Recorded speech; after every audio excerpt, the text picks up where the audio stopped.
Yeah, I really can't keep up. There have been times that I've had weeks or days when it's like, oh, I got to get some content. I got to make some video.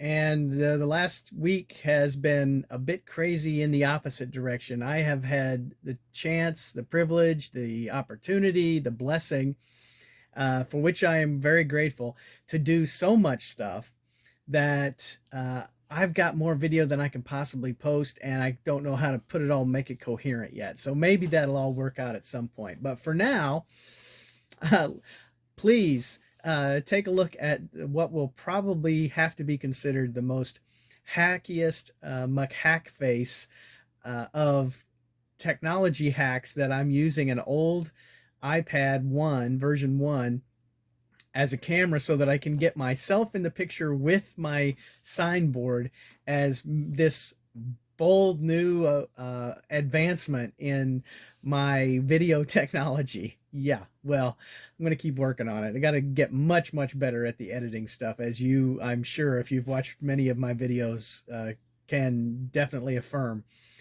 In the meantime, anyway, I had such a great time this week testing out some things, doing a lot of prototyping, doing a lot of experimenting with different types of wood and some of the plywoods that I've bought. Haven't had the guts to try the acrylic yet, haven't tried the 3D printer yet, and haven't set up the CNC router yet.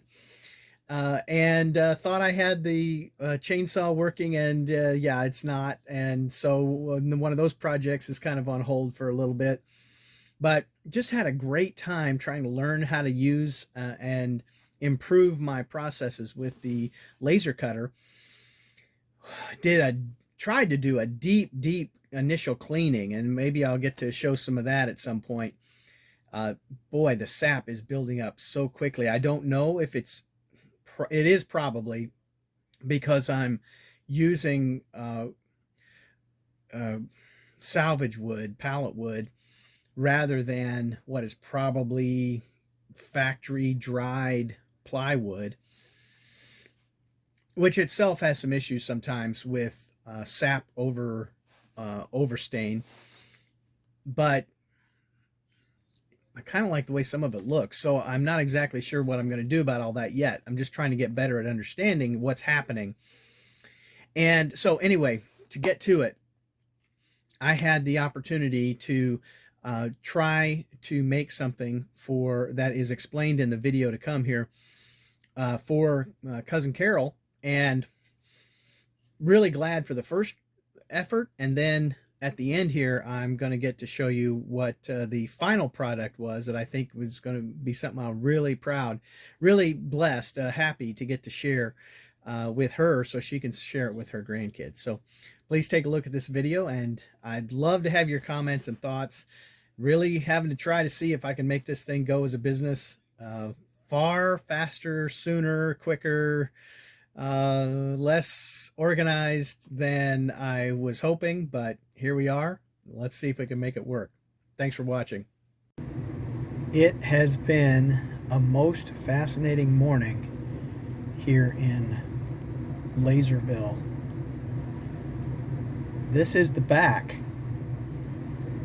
and I wonder if you picked up on what I've been able to do here.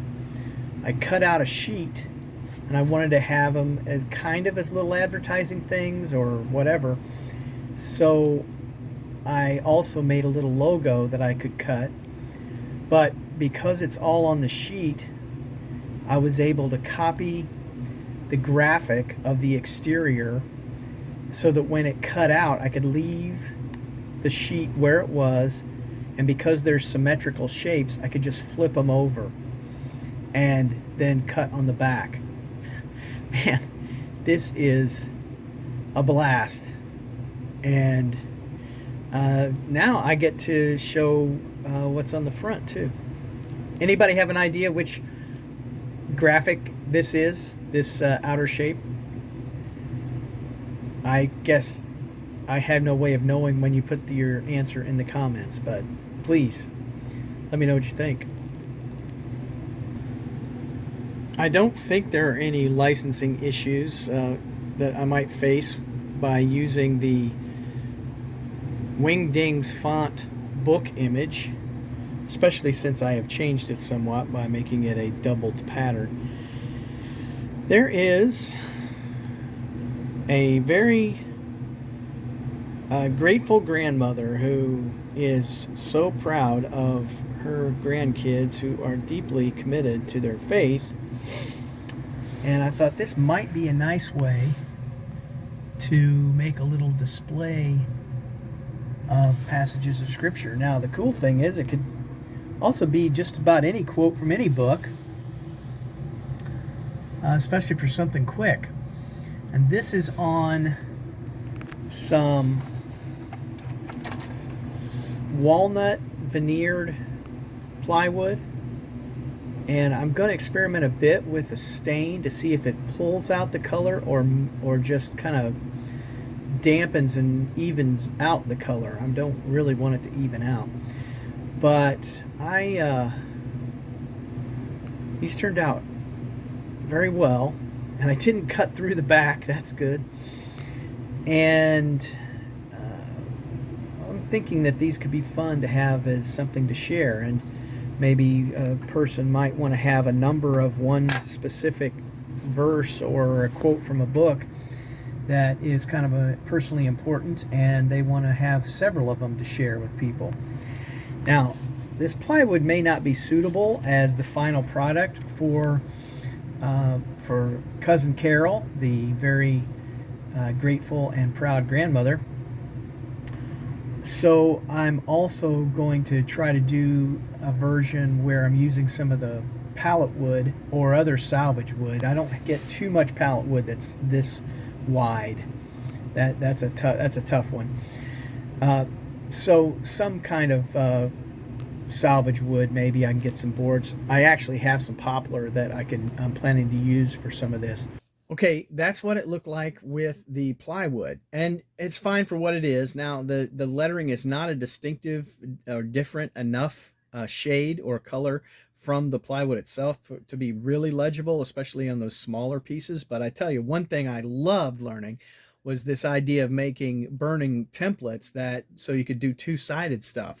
So there it is, cut first, but I was able to flip it over and then run something on the back, and know that when I did, the way I set it up in Lightburn, I knew that I was going to get it in on the piece itself in a reliable, consistent way. That was a huge step forward for me. Now, it's not a big money maker, and actually that's a big extra chunk of time to do that kind of production, which potentially, if somebody wanted to personalize a message to someone, then that could be an added charge and added cost in the product, which is great. I love to make those things kind of personalized. But in the meantime, one of the other things that I did was I realized I made they're very flat and thin, and they're fine, especially as a learning experience. But I wasn't satisfied that somebody could really enjoy it as something to put on display. Maybe could almost be a trivet or something if it was sealed really well or something like that. But I didn't see it as something somebody put on the wall and they think, oh yeah, this is something I really am going to be happy for people to see. So I did get some salvage lumber from a pallet or two, and I had some oak that was really, really nice and cleaned up very well. And so I tried it again. Now, I don't know, this is the gift that is going to be shared, but I think I can even improve on this. I have a couple of design ideas and would love to have your thoughts on this too.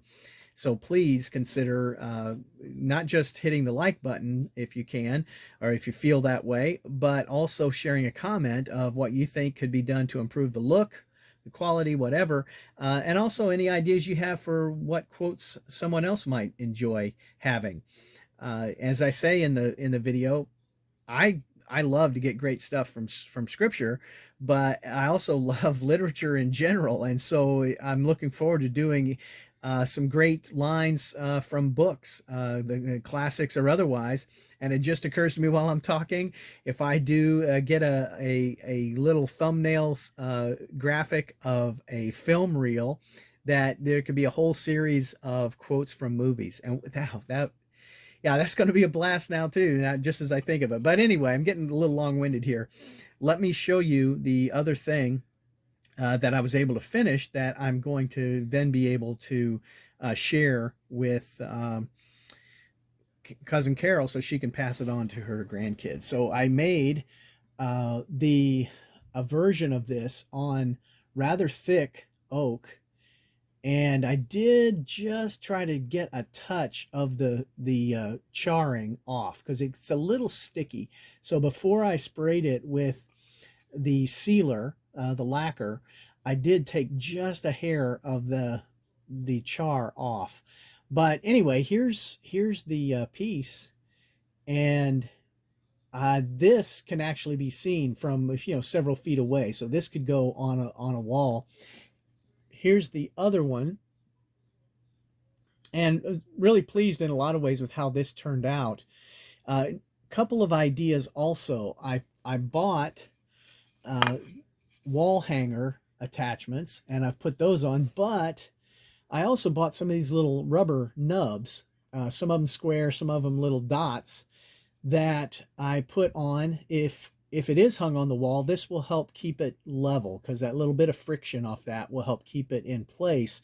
But then I realized that potentially I could put little larger feet at the four corners with the hanger, but the larger feet would stick out a little bit, and that would mean that someone could actually just set it on a counter or make it a flat that is sitting on a display on a desk or something like that. So I'd be very interested in some other ideas. Certainly I could cut it so that there's a little stand, a little triangle that it could rest on, so it could sit up like a book on a desk or something.